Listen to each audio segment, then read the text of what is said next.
How's everybody doing? It's Derek, and you're watching A Fragrant Mind podcast. I'm here with the one and only Jaban4Real. And listen, this is a really cool, I think this is going to be a cool episode because as you guys can tell, we've been pulling in a lot of influencers from YouTube and TikTok, and it's been a really cool thing. So welcome, Jaban. Usually I do a whole intro thing, but we've been having some glitches on the software with this podcast software. So we're opening with you. So welcome, Jaban. How you doing? I'm doing great, man. I appreciate you for having me. Thank you. Yeah, absolutely, man. So before we get into this episode, I just want to mention, make sure you guys head over to afragrancestateofmind.com where you guys can follow all of my socials, as well as make sure you guys are following the A Fragrant Mind podcast YouTube channel, because that's something we just launched. And I think it's sitting at like 30 subscribers right now, which is crazy low. But also, I haven't really talked about it anywhere. So how would anyone know that it even exists? But yes, there's a Fragrant Mind podcast YouTube channel.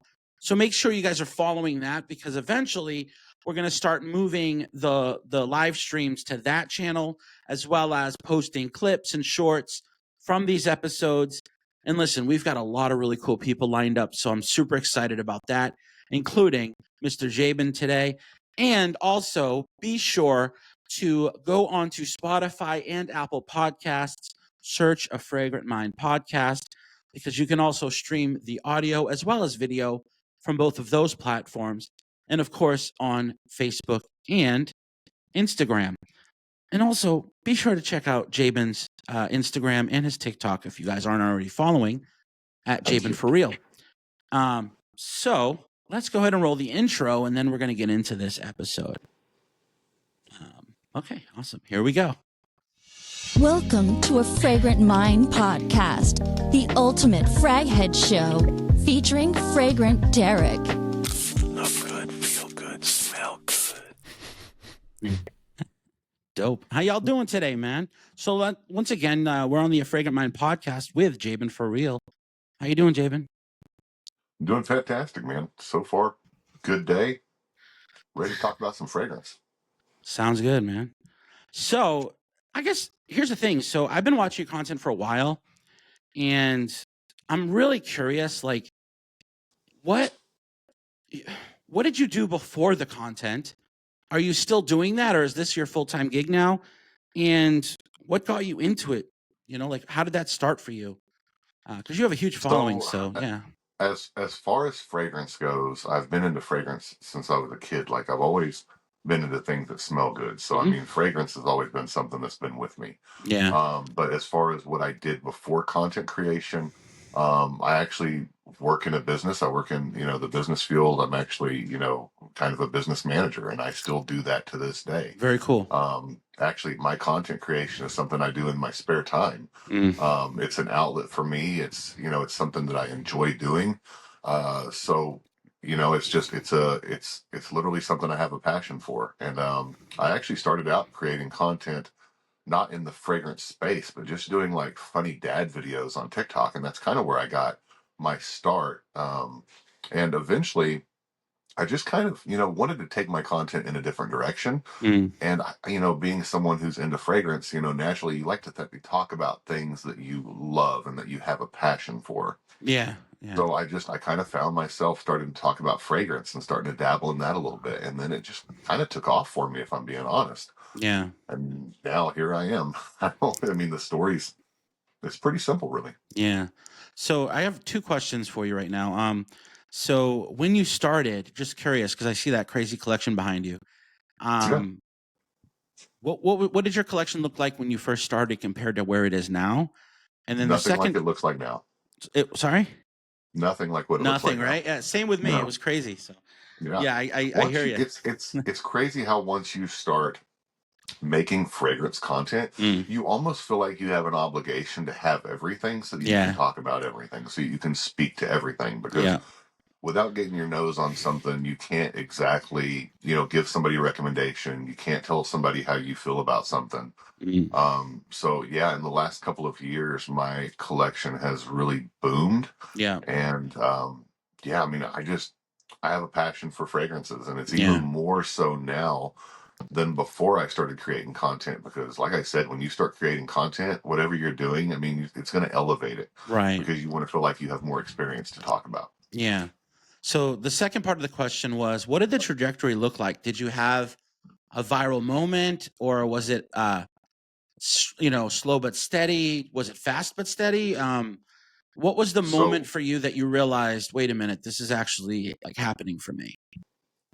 I had a viral moment. There was, so I started doing reviews on fragrances that I was actually buying off TikTok. And Yeah.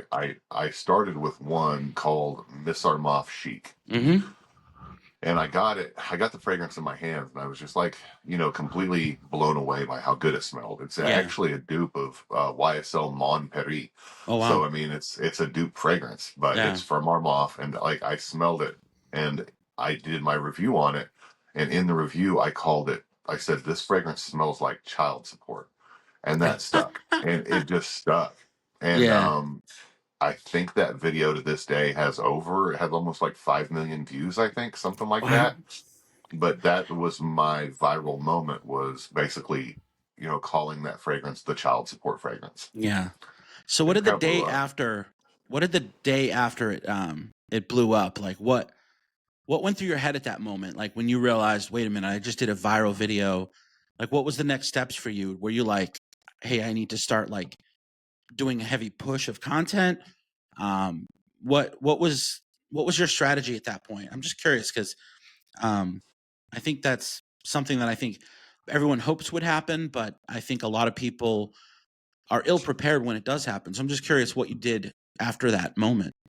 So I have had before that some videos go viral. So it wasn't, being viral wasn't new to me. Mm-hmm. Being viral for talking about a fragrance was new to me. Right. So that was the moment that shifted me towards talking about fragrances Mm. exclusively. Yeah. Like at that point, I said, okay, I think I've got something here. I think I can actually talk about fragrances, get people's attention, and be like a positive influence in the fragrance space. I really wanted Yeah. to take my content in a positive direction, and Yeah. that moment kind of made me step aside and go, okay, well, how do I want to do this?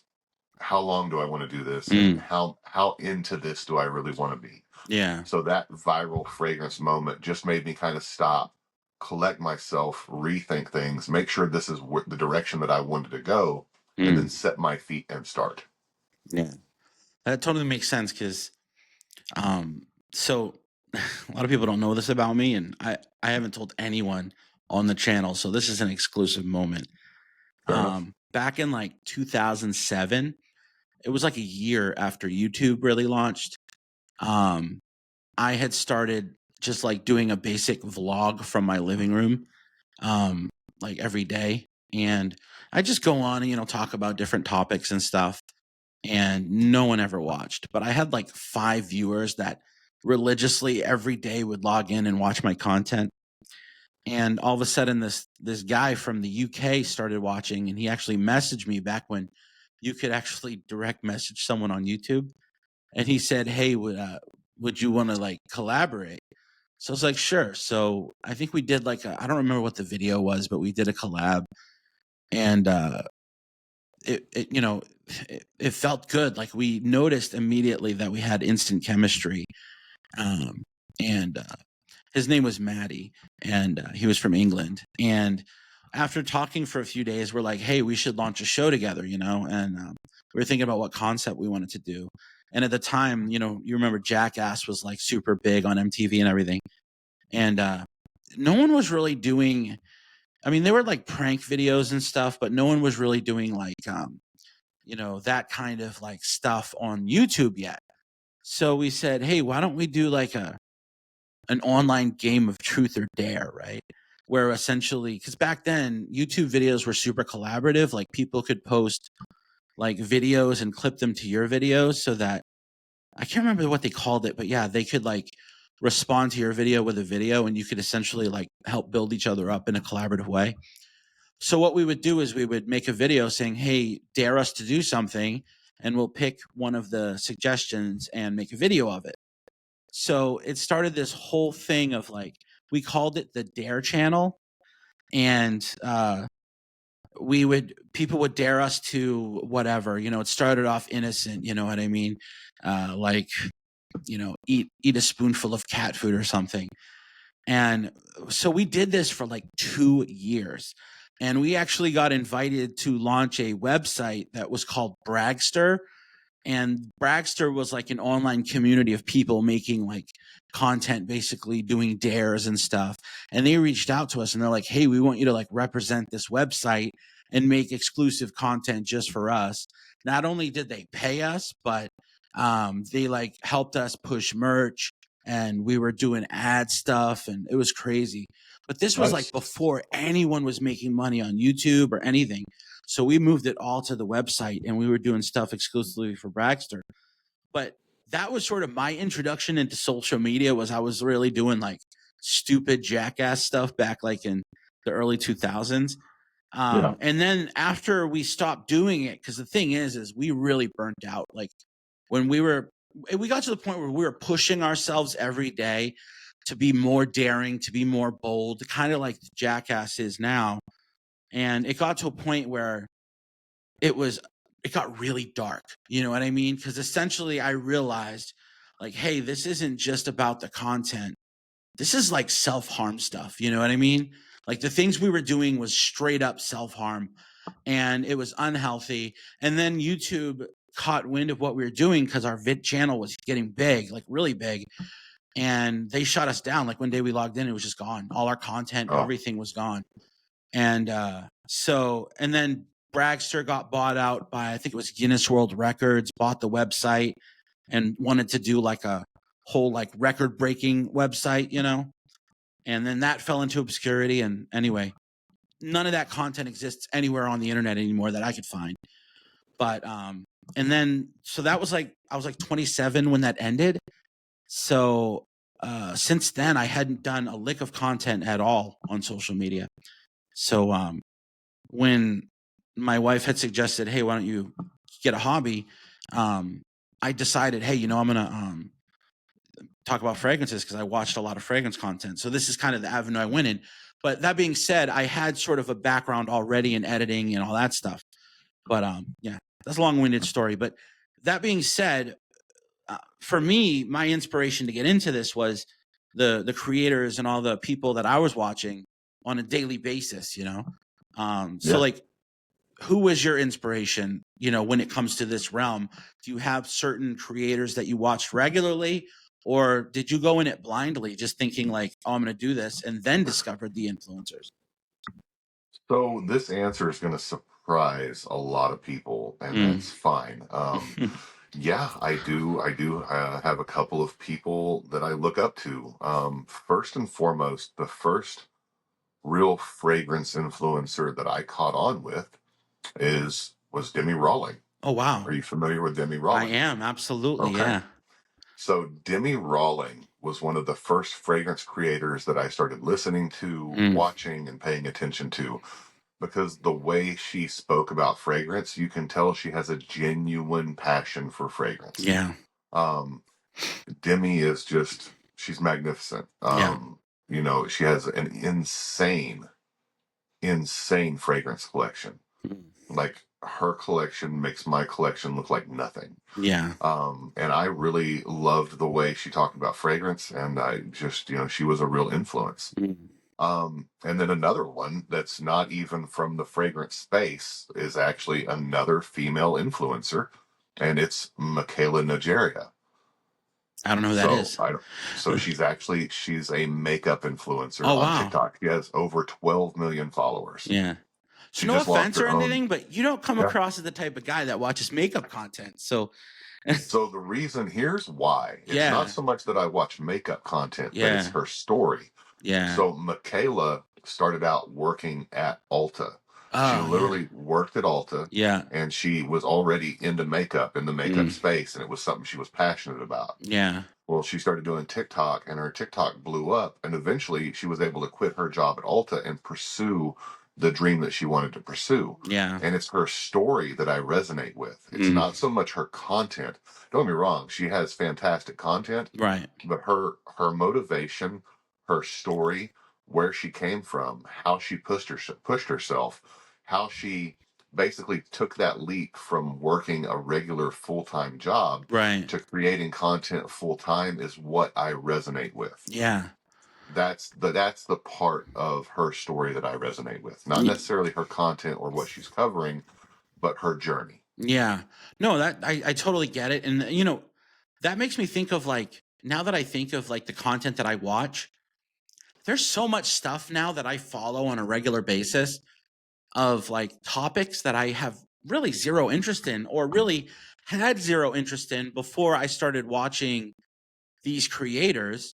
And I got interested in that content and that style of, you know, whatever the niche was that they're doing, simply because of their passion and their way of teaching and describing and inspiring people. You know, for instance, like I have zero interest in mechanics and cars and oil changes and all of that stuff. Zero. But there's this dude on YouTube. What's his name? I can't remember. If anyone knows this guy, who I'm talking about, but he's like I think he just has a garage or a little small business, but he wears glasses, and I think he wears a jean jacket, and he talks about, like, you know, the proper windshield washing fluid to use and brake pads and stuff like that. I can't remember his name, but anyway, he has a very specific, and he has a huge following, but like just the way he talks about things, and then also makes you realize how dumb we all are, you know what I mean, for believing a lot of the things that the auto industry sort of has misled a lot of people into getting. And I find it so fascinating, his content and his way that he sort of blended this, something that could be for a very small group of people, he was able to expand into, you know, millions of followers just by making it relatable to everyone. And I think that's something that us, as especially fragrance content creators, we maybe drop the ball on a little bit sometimes, because we get stuck in talking to you, the audience, which is the perfume lovers, the fragrance enthusiasts, the community, the family, you know. But for us to really broaden and widen the reach to a much more broad audience, you know, there has to be a certain level of relatability, you know. And I think that's something that you have, Jaban, because I think you remind me of Strong Style Fragrances in a way. Like, he's from the UK, and he was on our last episode. But you guys are the everyday guy. You know what I mean? You don't come across as like an industry person or something like that. You're just like, you know, the buddy from down the street. You know, you have this sort of vibe about you, that you have a relatability about you. And the fact that you have this massive collection, you have this knowledge of fragrance, you have a very good nose that can pick up nuances and things. It makes people trust you. And I think that's the reason why you've grown to the size that you are, which I think is super cool. You know what I mean? I appreciate that. Yeah. Plus, you kind of got this like early 2000s Fred Durst vibe going on. You know what I mean? That's not the first time I've heard that. Trust me. Yeah, it's funny. So we're getting into spring. So actually, right now, I'm looking outside. Like, I live on the lake, so I'm looking across at the lake right now, and the ice is melting. So I live in New England. The ice is melting. We've got sun coming in. It's probably about 48, 50 degrees out today, which is actually pretty springy here in New England. You know, it's comfortable weather where you can rock the short sleeves. Still maybe a little bit of layering, but I actually covered this. I believe it was with Steven from Adolescence. We were talking spring fragrances, but I think we had discussed maybe coming up with an idea of choosing your go-to spring fragrances from everything from your clones to your designers to your niche and then even indie fragrances. If we could choose one from each category, and those were the ones that you're super excited about wearing this spring, which one would you go with? And I actually picked 4 of mine, and I believe you picked 4 of yours, right? Yep, that's So right. I like this kind of style. So why don't we start with the dupes, right? And then we'll move Yep. up to the indie. What did you pick for your clone fragrance? So this one is kind of unheard of, and I'm okay with that because I love it. And this is our Moth Bow Star. Oh, nice. This has kind of got like the YSL Invictus kind of vibe going on, like almost Yeah. like a mixture of those two fragrances. It's aquatic, it's citrusy, it's got a fruity nuance, and then the dry down has some nice woody tones. Nice. I think this is like less than $40, and man, it's really, really good. This is a really good spring fragrance. Yeah. It's Can fresh, I see the bottle? it's light, absolutely. Yeah. And the bottle's kind of got its own kind of thing going on too. That's cool. What's the cap? It's definitely a different bottle. Wow. But I don't even know what yeah, that reminds me of. I don't know if I've seen anything like that. I know, like it doesn't remind me of anything. I don't think I've ever seen a fragrance bottle like this one before. Yeah. But yeah, this is this is almost like an everyday, but man, this is perfect for spring. Yeah. Has like Really a nice freshness I love to it. Oh yeah, it's got that nice like blue freshness to it. You know what I mean? Just, oh yeah. It's really nice. Yeah. No, I feel like everybody needs a good blue fragrance, especially in the spring and summer. Yes. Like a banger, something to bang around, you know what I mean? Throw it in your gym bag, carry it. I mean, a lot of people say don't keep it in your car, but throw it in the glove box. I do. Throw it in the glove box. Listen, Yeah. as long as the glove box isn't getting direct sunlight and Yes. That's right. And the thing is, if you have a fragrance like a blue that, you're going to wear daily and you keep it in the car, you're probably it's not going to last long enough to have to worry about it going bad. You know what I mean? Yeah. I always tell people it's keep it out of the heat. I always tell people to keep it out of the heat. But that being said, that's for fragrances that you're going to have as a collection that you're holding on for a while. But if it's something you're wearing on the daily, I don't think you're going to have it long enough to really have to worry about it going bad, Yeah. But yeah, no, I love a good solid blue. So the one I actually went with, so when you look at this bottle, you're thinking Louis Vuitton, okay? And people, because of the aesthetic of this fragrance and the juice color, everything involved in the marketing of it, the packaging, everything, people automatically assume Louis Vuitton, L'Immensité, right? Yeah. Until you smell the juice.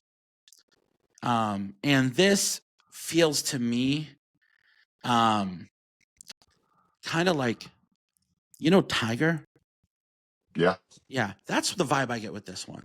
Bulgari. Yeah.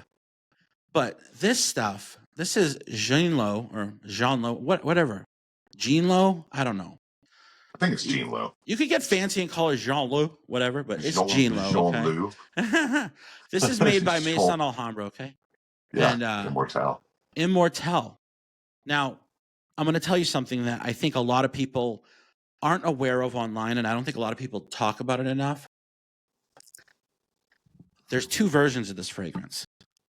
For some reason, when they launched it, it was called Immortal. And at some point, they changed the spelling to Immortelle.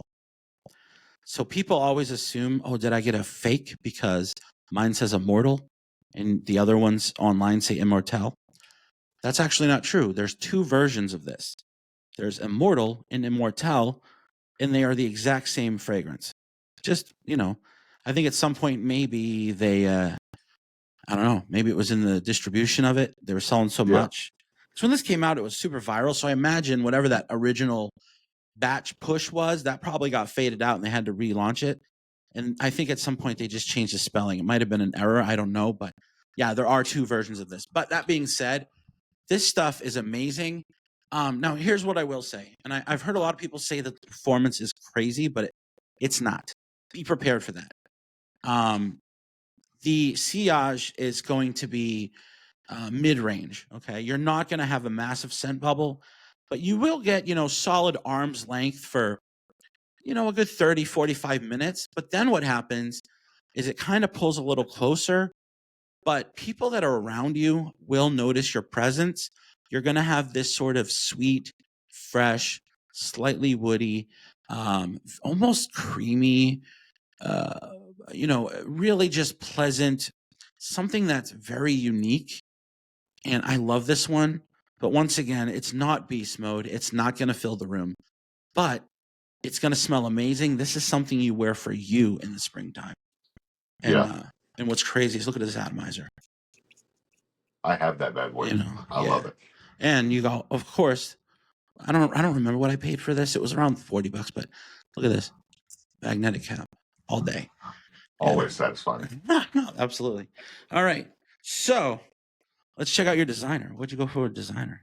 So my designer is Valentino Green Extravaganza. Absolutely. The reason I picked this for a designer is because this has a really nice, again, citrusy, fruity, kind of almost like kiwi nuance to it.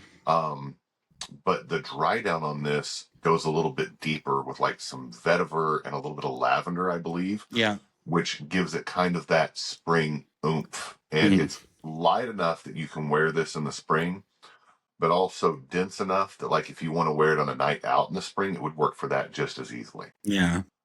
This is, I wouldn't say necessarily it's a slept on Valentino. I don't think it's slept on by any means, but I think when you talk about like spring fragrances, this gets overlooked a little bit from the designer side, just because people see this more as like either an everyday or a summer fragrance. Yeah. But I think with the scent profile that it has, especially with that little bit of like floral, like almost lavender that it has, it's perfect for spring. A little dark, but perfect for spring in my opinion. It's great. I love the whole Valentino line anyway. Like, I'm a Valentino junkie. I think I have 2 Valentinos. Like, Valentinos, the scent profile of the Valentinos just resonates with me. My go-to everyday fragrance is Born in Roma Intense. That's like my signature scent. Yeah. So it's easy for me to reach for a Valentino almost anytime. And Green Extravaganza for me is like their best spring fragrance. I would have maybe went Yellow Dream. The problem with Yellow Dream is it does not last on me. That's what I have found with Yellow Dream. The scent profile on Yellow Dream is fantastic, but I get far more longevity on my skin with Green Extravaganza. Nice.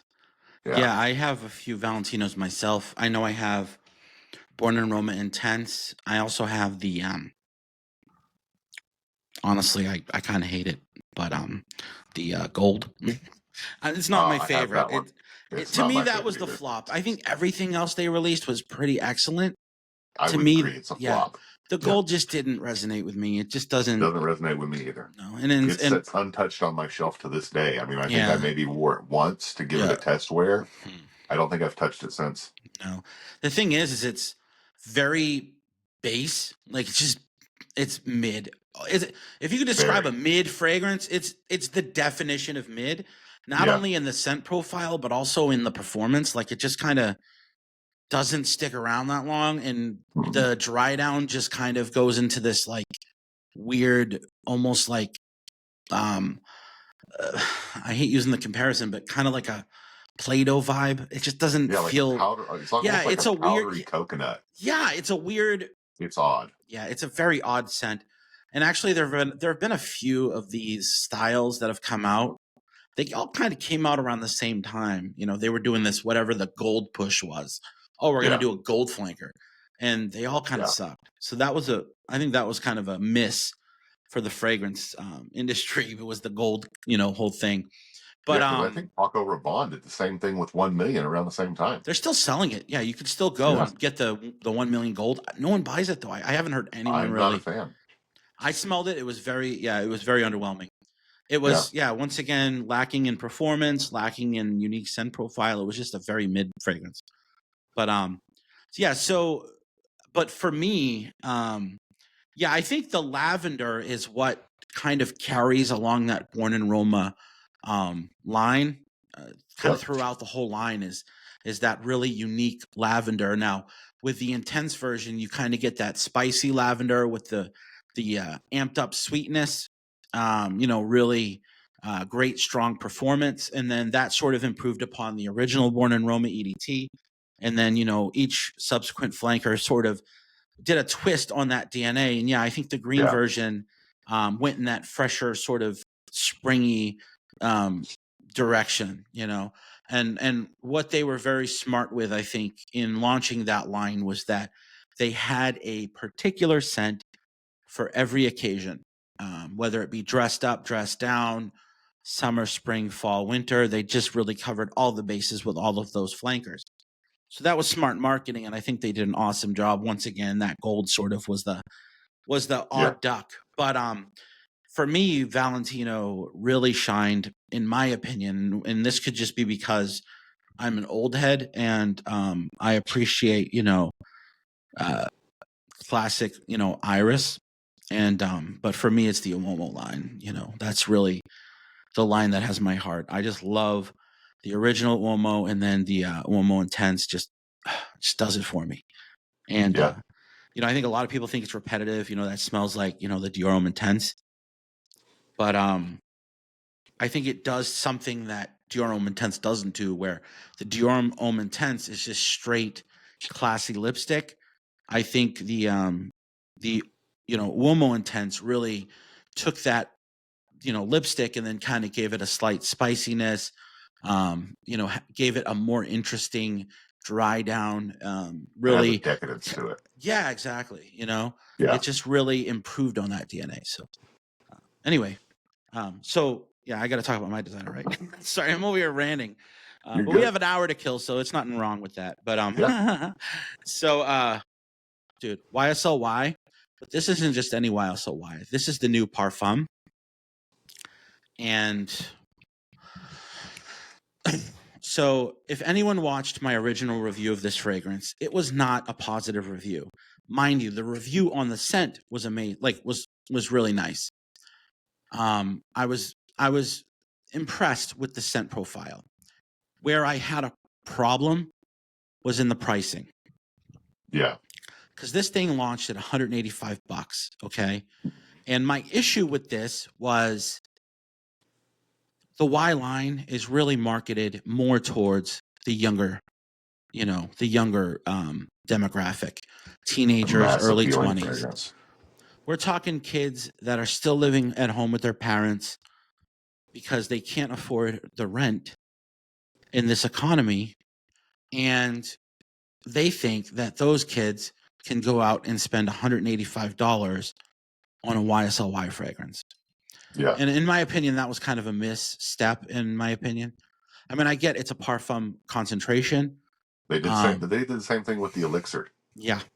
All of them are sort of going in that direction. And I think what they're doing is they're testing the waters to see how high they can increase things, and it'll still sell. So I'll be full disclosure, buy it on discounters, guys. Don't buy this retail. I mean, never pay retail. No, don't do that. That being said, in my opinion, this is the absolute best YSLY flanker they've come out with. I think they've learned from every other flanker that they've released, and they said, you know what, we're going to take everything we've learned up till now, and we're going to create the pinnacle. And this is the pinnacle, in my opinion. So if you own one of the other flankers, this will feel repetitive. I will say that. But if you don't own any and you're looking to get into the line, first of all, wait till it hits discounters, but also this is the one to get. And yes, it goes in a darker direction. Not so much dark, because this still is very fresh citrus, but this is much more rich, much more elevated in ingredients, and just has, in my opinion, the best performance out of them all. And it's so did you smell really nice. The Wyle Parfum before the reformulation? I did. Now, here's the thing. How are they different? So it's the opening is almost identical, but the dry down is where it kind of takes a turn. For me, it's the citrus that is involved, and also this one has sort of this honestly, it's semantics, okay? I think what they did was they literally just, I don't remember the exact note that they swapped out, but it's literally like one singular note that really changed from the two. If you have the original, you will notice a I do. difference, but you won't notice enough of a difference for it to matter. That's all I'll say. Yeah. It literally, it's slightly different, but in a good way. But at the same time, if you know YSLY and you've owned another one or you've even smelled it, you're going to know exactly what this smells like. It's exactly what you expect. I'll say that. Yeah. With that being said, spring, summer, this stuff rocks. Nice. All right. What's your niche? So my niche is probably one of like the single most hyped spring niche fragrances of like all time. Yeah. It is Green Irish Tweed by Creed. Classic. I mean, this is like the epitome of a spring fragrance for me. It's got like lemon verbena, it's got violet leaf, it's a very green, citrusy, slightly musky with a little bit of floral. Yeah. This literally smells to me like the definition of spring. Mhm. Like when you spray this and you smell it, like I think of spring like immediately. Yeah.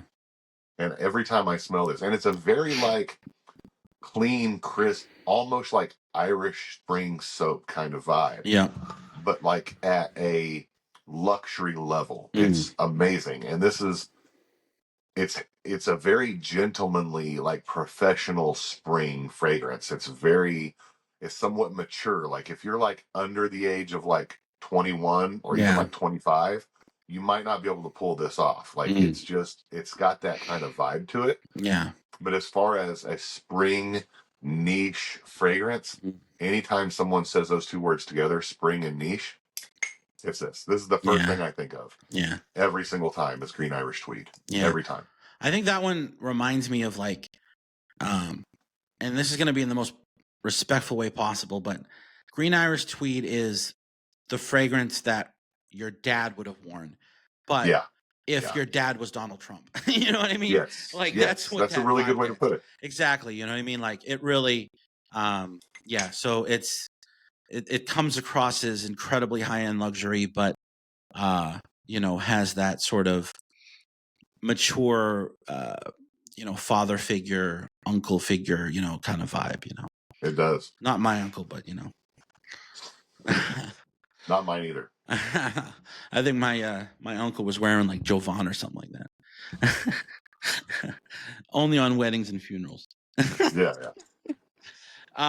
So the niche that I went with, now this fragrance has been talked about since the beginning of time.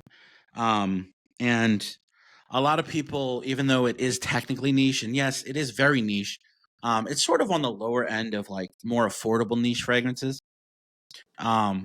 And this is French perfumery really realized. And I'm sure all of you have heard of it, and those who haven't, you have to know about this because so yesterday I was at the grocery store and I was just buying hamburger because I make homemade dog food for my dog. And I'm standing there and I'm looking at the hamburger, like comparing prices, trying to save my nickel, oh, that's 5 cents cheaper. I'm gonna get that one. And I'm wearing this fragrance and the lady next to me looks at me and goes, "You smell so good." And I'm like, "Thank you." And then she just kind of walks off and she's looking at me as she walks off. And I think, it kind of confused her because she's seeing a big sweaty, bag of meat in front of her that smells really good. So it was a confusing situation, because I think the aroma I was putting off was sexy vibes, but the aesthetic wasn't really matching the aroma. But that has to be Mancera Cedroit Boisé. And this stuff. So a lot of people compare this to Aventus. I don't think this goes. I mean, it does so I would call this Aventus's second cousin, meaning it's kind of in the same, family tree as Aventus, but doesn't remind me of Aventus at all. It doesn't have the smokiness of Aventus. It doesn't have that, green kind of mossiness that Aventus has. What this is the most vibrant, beautiful, tart citrus.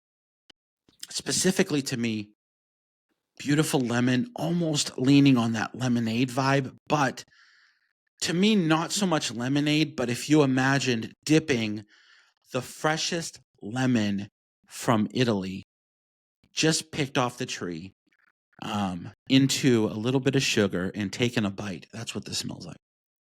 And this stuff is the definition of beast mode. It projects like a mofo and it lasts a really long time. And for the price point of this niche, you're getting crazy, pressurized atomizer, you're getting magnetic cap, you're getting really nice niche looking bottle, and the juice is dynamite. And I know you can get this bad boy for between 90 and 110 online, sometimes even cheaper when it's discounted. That is a crazy bargain for what that is. So that It's is fantastic. springtime. You know, sometimes I feel like they get a lot of unnecessary hate. Yeah. I know. I don't get it, man. Sarah I don't either. literally puts out bangers. Now, here's the thing. They put out either some of the greatest bangers you've ever smelled, or they put out some of the worst trash you've ever smelled. Yeah, It's there's no sort in of between. polarizing. You know what I mean? Yeah. You're really rolling the dice when you're buying them, because I don't know a lot of people that live near a Mancera boutique that they go smell them. Mhm. But if you're not like, if you got $100 burning a hole in your pocket and you're willing to take a risk, pick up a Mancera fragrance, because Yeah. you're either going to get something amazing or you're going to get something that you don't like.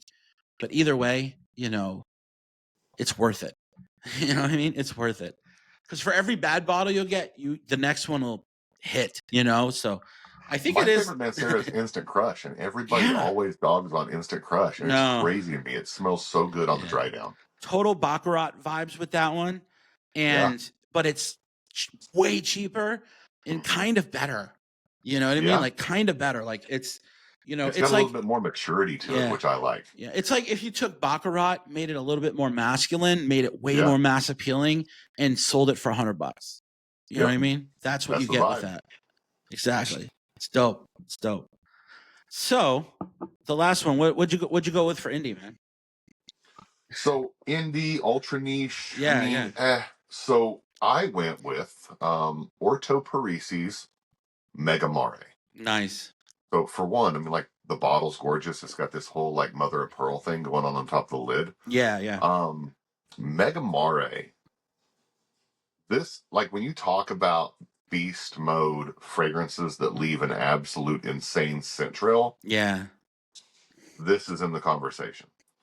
This is a very marine aquatic fragrance. And when I say marine aquatic, separate that from the idea of a beachy aquatic, because it's nothing like the same. So when you think of beachy aquatic, you think of sand, you think of blue water, you think of sunset, you think of waves, you think of coconut, pineapple, mango, papaya. Yeah. This is more of like, cliffs, rocks, moss, waves, dark blue crashing against that kind of a shore, more marine. It's very different from most aquatics, but insanely good. Like that mossy, dark, marine tone that it has. And like 3 sprays of this, 12 hours. Like you will literally 3 sprays of this, you're going to leave a scent trail everywhere you go. And I mean a scent trail, not a light one, a heavy one. Like this has got like, I don't know if you've ever smelled kerosene followed. Like it's got that kind of beast mode longevity and projection. Kerosene followed, you spray one spray in a room, the whole room's going to smell like it for the rest of the day. This has kind of got that same vibe. This is an absolutely insane beast mode fragrance. But as far as being a spring fragrance, that marine aquatic that it has, instead of being beachy aquatic, which is more appropriate for summer, this smells like what you think a rainy day cliffside by the ocean would smell like. It's not warm outside, maybe even a slight, like it's got a nice chill in the air, but this, because it's got that marine aquatic vibe and not the beachy aquatic vibe, that is why I love this for spring. This almost smells, this is like perfect for a rainy spring day. absolutely perfect. Yeah.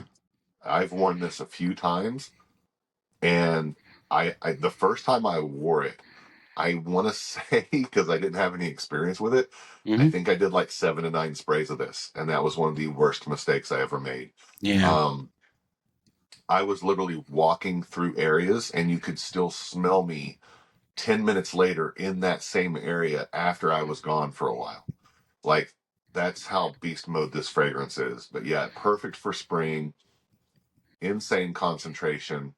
The scent profile on it is gorgeous, and it's amazing, and actually pretty fairly decent priced. I think on Yeah. discounters you can find this for anywhere between 120 to 150 bucks. So for what is an ultra niche fragrance that has beast mode projection and a gorgeous profile, it's pretty good. Yeah. That sounds dope, man. By the way, I just want to mention the chat is telling us that they're not getting our audio. So they're not going to hear this now, but I genuinely apologize. If you guys decide to watch this in the morning, I did just post a message to the chat to let them know that we're uploading this video at 9 a.m. and it's going to be on the AFSOM channel. Nice. Okay. This is now the second time this has happened. I don't know what's going on with it. Obviously, we can hear each other. Everything's working. I know the final video, the final edit that will come out will be perfect, but we still seem to be having audio issues, and I feel bad for the people Fair that are enough. watching. They're probably not even watching anymore because they weren't able to hear us, but hopefully we can get this fixed. So please don't give up on us yet. Glitches are going to happen. We're literally in our infancy, so hopefully we can figure all this out. But yeah, so yeah, that sounds amazing, and I love the fact that that goes in, like you were talking, like more of a marine aquatic, opposed to like what you imagine like a vacation aquatic would be like. You know Yeah. what I mean? Your sort of tropical vibes mixed with a little bit of saltiness and maybe a like a like a like a suntan lotion vibe. You know what I mean?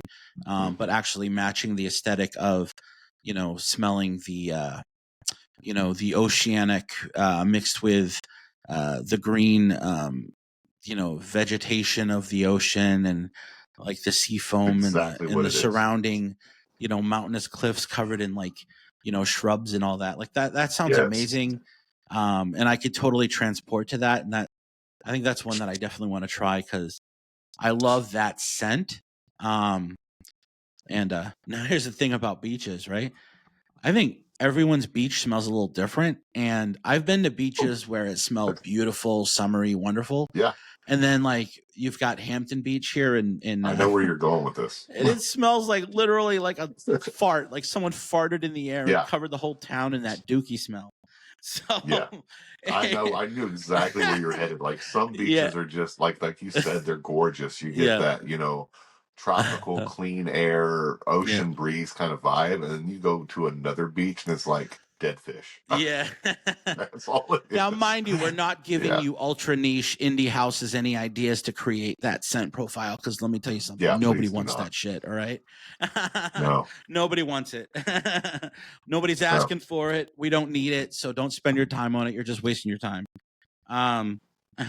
So the indie one that I went with is actually a company that I partner with, and they're pretty amazing. They're a newer company, and they're sort of doing this really cool aesthetic where this is sort of delving into history and memory and kind of like imagine like transporting yourself back to being in your great great great grandparents time, and smelling different things from different time periods. That's kind of the vibe I get with Tempest Vitae. And this particular one, now when I was with Steven, I believe we talked about High Tea from Tempest Vitae being a really amazing spring fragrance, and it absolutely is. But the one that I really wanted to highlight today is this one right here, which is called, and now I apologize if I can't pronounce this, but it's Fête d'Ambre. I think that's how you say it. I'm not sure. I think that's right. Yeah. Now, mind you, the opening on this is just a touch spicy, okay? So, yeah. So you're getting spicy in the opening, and very spicy, by the way. But the magic actually happens upon the dry down, right? And the dry down kind of gives you sort of this. This reminds me of, so now here's a lot of people may argue that this is a cold weather scent, but here's the thing. Just like a lot of people argued with me when I said that Nishane Fan Your Flames, for me, was a spring summer fragrance. Everyone said I was wrong. But look at the notes they're using, okay? We're talking your spiced rum, your oak, your coconut, that whole vibe. What you're getting from that is essentially Pirates of the Caribbean, that kind of, pirate vibe, yeah. Captain Jack Sparrow. And no one wants to smell like Captain Jack Sparrow, Pirates of the Caribbean in the winter. You'd want to smell like that in the summer. Mm-hmm. And this is where I want to make this point, which is that we put too many expectations on scent, thinking that certain notes have to be worn at certain occasions. I think that's absolutely wrong. And now why I'm setting that up is that this, a lot of people will tell you, is like a winter style. But put this on, it's going to project very strong for about 20 minutes. As soon as it pulls back to your skin and starts to really open up, this is what is going to separate you from everything else around you. The flowers, the green coming up. And people are going to notice you. This is the most beautiful, spicy rum kind of. It's gorgeous. It's woody. It's spicy. And then as it even dries down more, you get some of this floral sweetness that comes out mixed with that booziness and the spices and everything that goes into it. And you are going to stand out. And the thing about this for me, and why it is such a great not fresh, but a great spring vibe, is because this stuff literally will sort of put you in the mindset of really just awakening. You know what I mean? This is an awakening. This is something that's going to heighten the senses, going to give you energy. And to me, the birth of the spring and the sun and the flowers popping up and the sun and the grass starting to come out. Yeah. I love it. I think you need something that's going to sort of give you that energetic boost. The same reason why I listen to, a lot of people aren't going to believe this. When I go to the gym and I go on the treadmill, I put on my headphones and I blast Sepultura and Static X almost exclusively. Ooh, heavy. For that literal pumped up, you know what I mean? Yeah. You know what I mean? That pumps me up. And for me, Fête d'Ambre is the fragrance that's going to pump you up and get you ready for taking on the spring and getting into summer and really getting out there and getting healthy after eating turkey stuffing and all that bullshit that we eat in the winter that gets us fat asses. And then we get our beach bodies back. And this is the one that you're going to want to wear to get that beach body back. So anyway. Fair enough. There's my story. Listen, I'm so sorry that I talk so much. Look, it's fine. I love it. I feel like I'm like controlling the narrative, and I apologize. No, you're good. So, why don't you let everyone know where they can reach you, man? I know we mentioned the TikTok thing, but I know you have an Instagram and you're trying to boost that. So why don't you tell everybody about your Instagram? Yes, I mean, my Instagram name is the same as my TikTok name. It's Jaban4Real. And yeah, I mean, Instagram, I haven't been as committed to Instagram and content on Instagram as I have been on TikTok. TikTok is definitely my main platform. I also have a YouTube with the same name, Jaban4Real. Yeah. I don't post to it near as much as I should. I am really still growing as a content creator.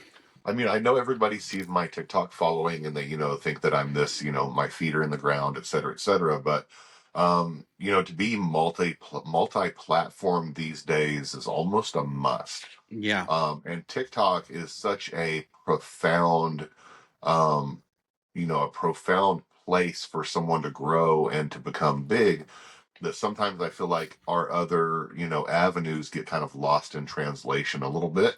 Yeah. And that's kind of what I'm doing now, is just wanting my Instagram to grow.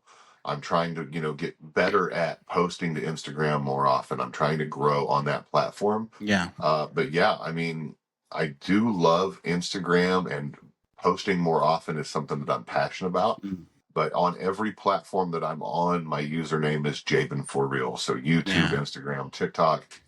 And yeah, my Instagram will definitely be getting more content as we move forward. Yeah. Yeah.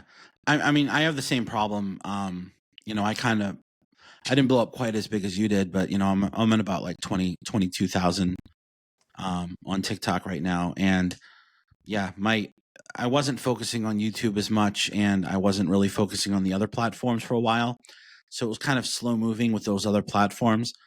Also, like, I think my style of videos really fit better in that longer form style, and the sort of shorter form platforms I kind of struggled with, except for TikTok for some reason, which posting an 8-minute video with an intro and outro on TikTok was so obscure, but it worked for Yeah. me, yeah,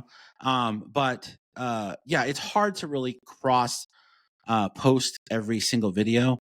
But it's definitely worth it. And you know, um, yeah, I think, everyone watching, I think you guys need to go and support Jabin, because he has awesome content. Now, here's the thing. I know you're talking about, like, they look at your numbers and, but you popped up in my feed almost immediately when I logged into TikTok originally. So obviously TikTok is favoring your content because they're showing it to people. And I think that's why you're growing. And, I think a lot of times, because we're on the creation side of things, we're not always aware of how present we are, and yeah, you are very present. You're not hard to find. And I think you will have no problem growing on your other platforms by just some steady, cross promotion, cross posting, things like that. But yeah, if you guys are listening, definitely check out Jaban4Real. Now it's JABEN, the number 4REAL on TikTok. Follow his Instagram. Check him out everywhere that you can. If he has an account, you'll find it. Because this dude is super cool, and I'm so glad that you came on the podcast, man. Thank you so much. I really appreciate you having me, man. I mean, this is Yeah. a fantastic experience. And for the record, man, I want you to know I think you're doing a fantastic job, and I love seeing you do what you're passionate about as well. Yeah. Like, as content creators, everybody's like, oh, you're doing what you're passionate about. Man, I feel the same way about you. To see Yeah. you sitting there doing something you love, man, Yeah. it's great. That's fantastic. I love it. I appreciate it. Yeah, I love this, and I really am passionate about it. And I mean, I'm only like 13 months in right now, and I'm putting every egg in this basket because I believe in it, and Yeah. I'm not necessarily doing it to get rich or become like a massive media mogul. My goal is to bring together the community, have folks like you on, so that we can learn more about the people we watch every day, and become a more collaborative, a collaborative family of fragrance lovers. Because I think in the background, we're all connected somehow. Like, we all know about each other, we watch each other, we support each other from afar. But we need something like this podcast to really bring us together, where we can sort of come and use this as a platform to reach all of each other's audiences, so that everyone that loves fragrance knows about the amazing creators such as yourself on these platforms. So yeah, dude, thank you so much for coming on. I really appreciate it. This has been an awesome episode, and I'm so glad that we get to do this with you guys. We're trying to do it every day, but it's not happening quite like that yet. But once again, you got to walk before you run. So we're doing a really good job. This is episode 7. So if you haven't been able to check out those last episodes, definitely go to AFSOM on YouTube, where you can stream all those episodes, as well as the official A Fragrant Mind podcast YouTube channel. And of course, we're on Spotify and Apple Podcasts. And I apologize to the folks listening today. They weren't able to hear us. Hopefully we can get all this figured out. And, glitches are going to happen, but I know this final recording will come out amazing, and you guys will get to stream it at 9 a.m. tomorrow morning. Anyway, once again, thank you, Jaban. I love you guys. I hope you guys have a wonderful day. We are, in a weekend. We're officially in the weekend, and I hope you guys have a wonderful Sunday tomorrow or today, since that's when you're listening to this. And let's get pumped for the new week. Let's get pumped for spring and get out there, look good, feel good, and smell good. Thank you so much. I love you all, and I hope you have a fragrant state of mind. This has been a Fragrant Mind podcast. Be sure to visit afragrantstateofmind.com or subscribe to AFSOM on YouTube. As always, have a fragrant state of mind.